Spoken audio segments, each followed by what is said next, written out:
외계 생명체 탐사의 윤리학인데요. 이제 이거에서 여고염에 대한 이야기를 해요. 맞아요. 한번 269페이지를 한번 보시면요. 만약 화성에 생명이 있다면 화성을 그대로 놔둬야 한다고 나는 믿는다. 그런 경우라면 비록 화성 생물이 미생물에 불과할지라도 화성은 화성 생물에게 맡겨둬야 한다. 이웃 행성에 존재하는 독립적 생물계는 가치평가를 초월하는 귀중한 자산이다. 그런 생명의 보존은 내 생각이지만 화성의 다른 용도에 우선돼야 한다.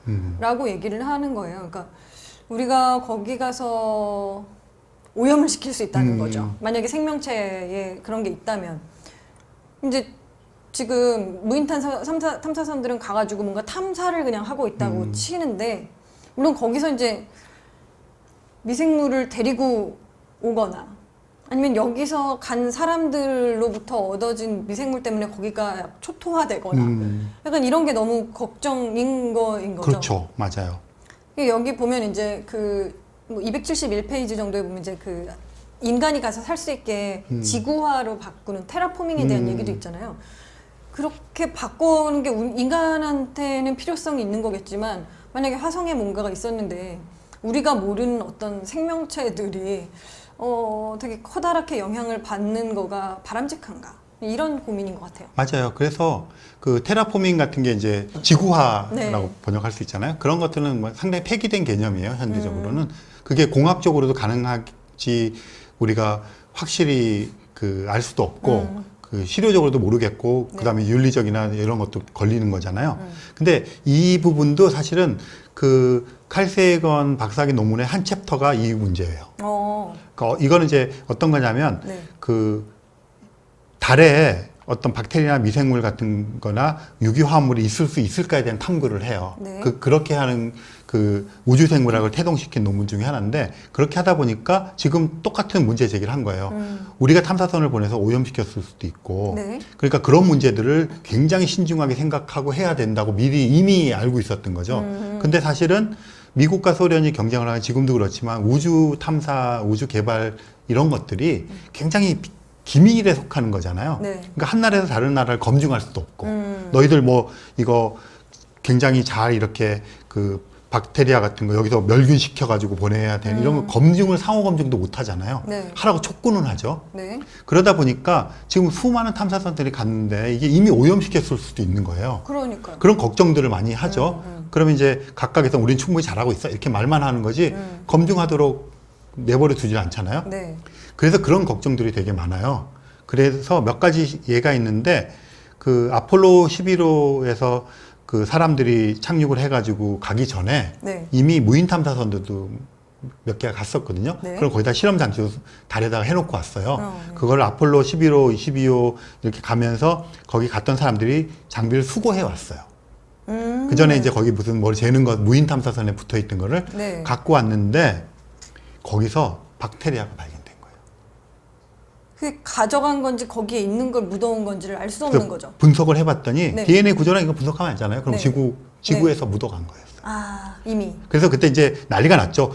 달에서 생명체 발견했다고 난리가 났죠. 그런데 이제 과학자들이 분석을 해보니까 네. 이 처리를 하는 과정에서 다 멸균 처리 어쨌든 할 거 아니에요. 네. 그랬는데 무균실에서 하고 막 이럴 건데 네. 거기서 묻어간 거예요. 그러면 이제 우리는 달을 오염시킨 거잖아요. 네. 좋은 소식이 있고 나쁜 소식이 있어요. 네. 좋은 소식은 네. 박테리아가 거기서 몇 년을 버텼다는 거예요. 그러니까 생명체가 그런 네. 척박한 환경에서 버틸 수 있으니까 외계 생명체가 도처에 있을 가능성에 대한 기대를 갖게 하는 거죠. 그러네요. 또 한 가지는 얘가 거기서 뻗어나가질 않았어요. 먹을 게 없으니까 달에 기기 옆에만 붙어서 근근히 버틴 거예요.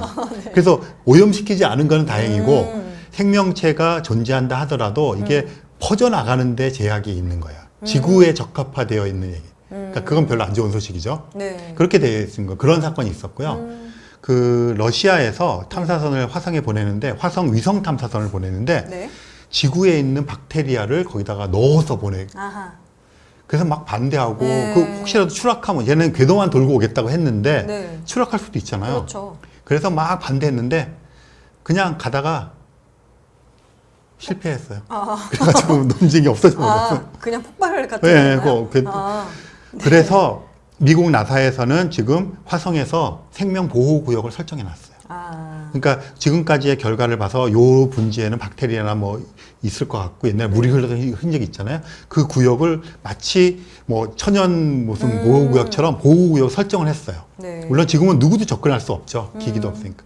그렇지만 그런 노력들을 사실은 하고 있고 국제적인 이제 공조는 잘 안 되죠. 각자가 하고 있는 걸 이제 믿을 수밖에 없는 건데 어쨌든 의식은 이제 많이 높아져 있고 그런 문제를 제일 먼저 제기한 사람이 칼 세이건이에요. 네.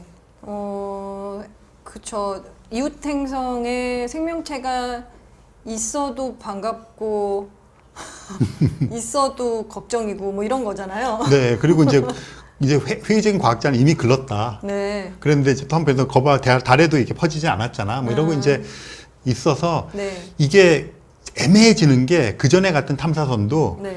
생명체도 그렇지만 유기 화합물 체크를 하는데 이게 1대1 대응이 아니잖아요. 뭐 그 생명체에 의해서 이런 반응이 일어날 수 있지만 다른 거에 그래서 그런 거를 이렇게 하는데 자체적으로 가져간 기기에서 묻어 나간 애가 생명체처럼 반응했을 가능성도 있잖아요. 네. 이런 것 때문에 이게 상당히 복잡해져서 실제로 마르스 2020 같은 게 가가지고 그 탄소 화합물 기반의 생명체가 발견됐다고 보고를 하더라도 네. 그것에 대한 해석은 상당 시간 지연될 가능성이 커요. 그렇겠네요.